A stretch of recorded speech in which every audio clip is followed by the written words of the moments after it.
Welcome back to my channel. இன்றைக்கி என்ன பார்க்க போகிறோம் அப்படின்னா, நம்ம வந்து மாடி தோட்டக்கிட்ட எப்படி வந்து வாங்கினோம் அது எல்லாமே பார்த்துட்டோம்.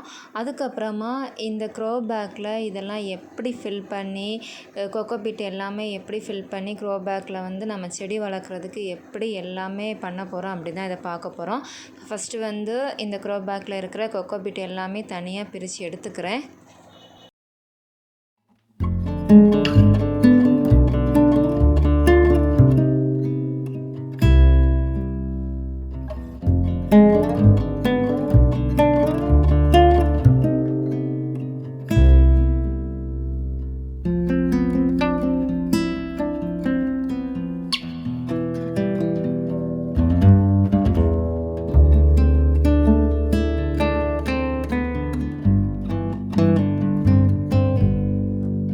இப்போ இந்த கொக்கோபிட் எல்லாத்தையுமே நான் வந்து தண்ணியில் ஊற வைக்க போகிறேன். நான் வந்து மொத்தமாக எனக்கு கிடச்ச எல்லாத்தையுமே எடுத்துக்க போகிறேன். ஏன்னா எனக்கு வந்து 24 க்ரோ பேக்ஸ் இருக்குது. அது எல்லாத்துக்குமே இந்த கொக்கோபிட் எல்லாத்தையுமே நான் சமமாக ஒரே நேரத்தில் எடுத்துக்கிறதுக்காக எல்லாத்தையுமே சேர்த்தே தான் நான் வந்து இதை நல்லாவே நினச்சி எடுத்துக்க போகிறேன்.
இது வந்து தண்ணி வடிகிறதுக்கு நல்லா கிளறி விட்டுக்கலாம். அதுக்கப்புறமா நமக்கு வந்து தந்திருக்கிற உயிரி உரமாக இருக்கிற அசோஸ்பைரிலம் இது எல்லாத்தையுமே நம்ம வந்து இந்த கொக்கோபிட் கூட மிக்ஸ் பண்ணி சேர்த்துக்கலாம்.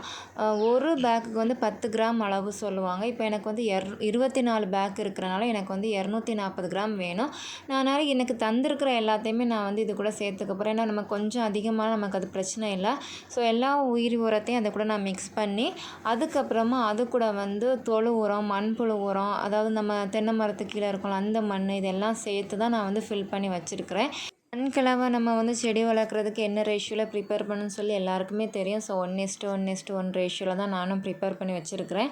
இது வந்து நம்ம உடனே செடி வளர்க்க மாட்டோம். இது வந்து நம்ம வந்து கிட்டத்தட்ட குறைஞ்சது ஒரு 10-15 நாளாவது நம்ம இதை விட்டுட்டு அதுக்கப்புறமா இதில் இருக்கிற உரங்கள் அது எல்லாமே நல்லா செட் ஆகி நல்லா வந்ததுக்கப்புறம் இதில் சின்ன சின்ன புல்லெல்லாம் வளர ஆரம்பிக்கும்ல, அதுக்கப்புறமா அதை நம்ம வந்து விதைகளோ செடிகளோ எதுனாலும் வைக்க போகிறோம். ஸோ நான் வந்து இப்போ எல்லாமே 24 க்ரோ பேக்கும் இதில் வந்து ஃபில் பண்ணி வச்சுட்டேன். ரொம்பவே ரொம்பவே லேட் ஆனனால என்னால் வந்து உரம் மிக்ஸ் பண்ணது மண் மிக்ஸ் பண்ணது எல்லாமே எடுக்க முடியலை. ஸோ இது வந்து கொக்கோ பீட் எல்லாம் பிரித்து போட்டிருந்தா எல்லாத்தையுமே க்ளீன் பண்ணி எடுத்தாச்சு.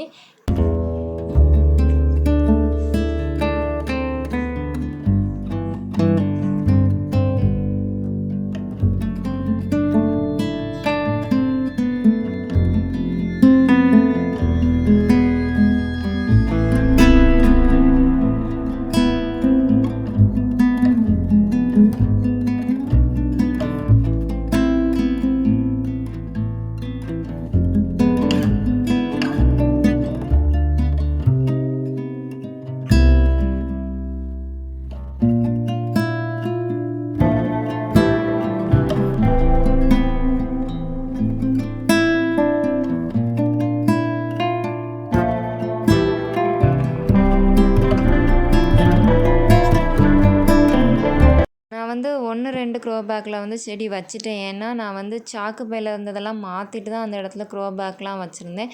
ஸோ அதுலேருந்து செடிகளை வைக்க வர இடம் இல்லாதனால நான் இதிலே வச்சுட்டேன். இனி அதையே நான் சேஞ்ச் பண்ணி வச்சுருவேன்.